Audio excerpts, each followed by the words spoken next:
Hello and welcome. Chris from Missouri here, bringing another video about vintage baseball cards. And in this video, I'm going to show you some cards. Matter of fact, I'm going to show you some cards that I recently picked up at a local card show this past weekend. But before I show you those cards, I want to share a story with you about the card show itself. Now, the card show was in Columbia, Missouri, which is in the middle of the state. And it had about 100 tables, not quite 100 tables, but it was busy and it was packed. And so around here, card shows aren't dying, and I bet I can say they're thriving.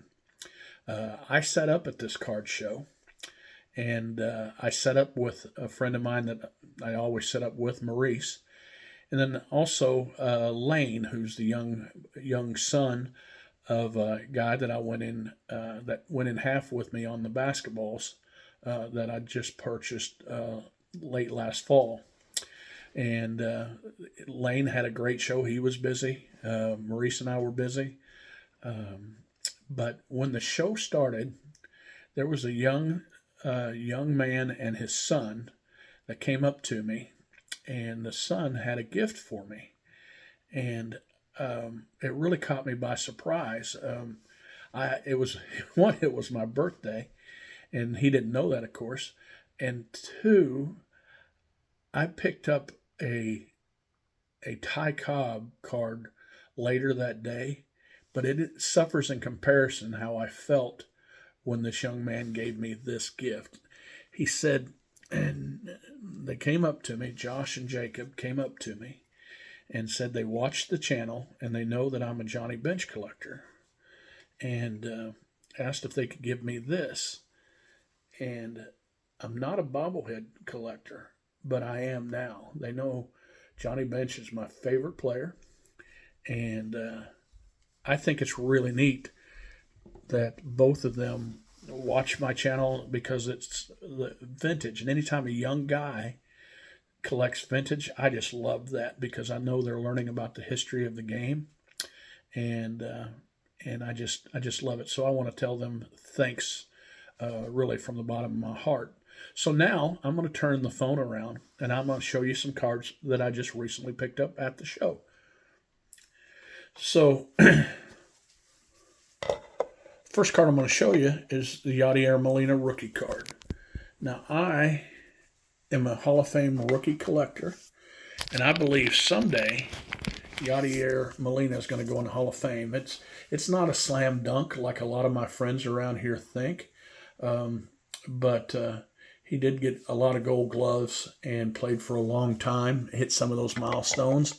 So I thought it'd be best getting that Yadier Molina now. So the next card that I picked up was the 59 Sparky Anderson. The reason I have this 59 Sparky Anderson, one, it's his rookie card, but the other reason I got to blame it on Ray from Philly or Mike Baseball Collector. They did a video, and Ray does a lot of videos on this. He collects the 300 greatest cards by Mike Payne. It's a book that Mike Payne wrote, coming out with these cards, and this happens to be one of those cards.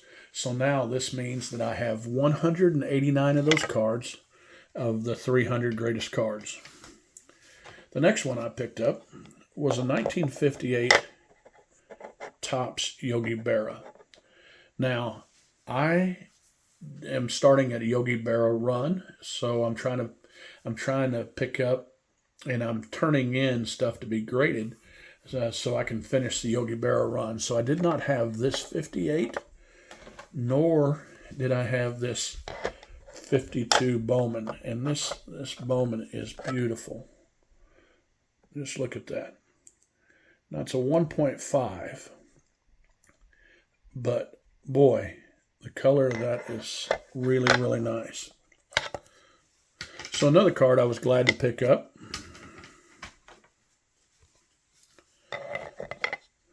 was this 48 Bowman Bob Feller. Now, I'm going to do a story here soon on Bob Feller, and I thought it'd be fitting if I picked up a few cards anyway to have them. I have some, but I think he's undervalued, and so I'm going to start a Bob Feller run soon. So what I did at this show is I sold cards, and I had a really good day of selling duplicates and stuff like that. And then I turn around and take that money and I reinvest it in some cards. Sometimes I buy cards that fit my collection, and sometimes I buy cards that I can turn around at the next show and sell. So I found a dealer that had this card right here, and he had it really reasonably priced. And I really like those strip cards. Now I already have one of those. They're both authentic. I thought the one that I had previous has better color to it and is a better looking card. But I got this at a price that I think that I'm gonna sit on it for till late in the fall, and then maybe try to move one of them. And I don't know which one I'll move. And the last card that I picked up that I was really excited to pick up, it was another strip card, and there was a collector there that had some really good vintage tables there at this show this time, and one guy had a couple, three Mickey Mantle rookies. Another guy had two of them and had a couple Mickey 52 mantles and just some really good stuff. And then the guy had a lot of these kind of strip cards. And I picked up this Ty Cobb 1921 W551. But look, somebody took and punched a hole right in the middle of that card. Now, it didn't ruin the card. It surely didn't help it. But I like that card, and I like the strip cards. And so I'm gonna collect a few more of them. And so that one's going to stay in my personal collection. So the show was fun, and I had a really good time, and I really want to give a shout out to Josh and Jacob for being great vintage collectors, and I also want to give a shout out to a friend of mine that was there. There was two other YouTube people there doing that do content, and one of them I want to give a shout out to is STL Puckhead. Now that sounds like he's a hockey guy, but believe me, he is a baseball guy, and he has a neat channel that he just started, and he really is going to be able to share some stories about how he collects on a budget. And the other, my friend Devo was there, and I'm going to give a shout out to him when he's up and running. But his channel is going to be awesome when he starts. He's an enthusiastic guy and an awesome guy. So, guys, I've been having more fun doing content and collecting cards now than I ever have. And I'm so glad that I get to share it with you guys. So I love you all.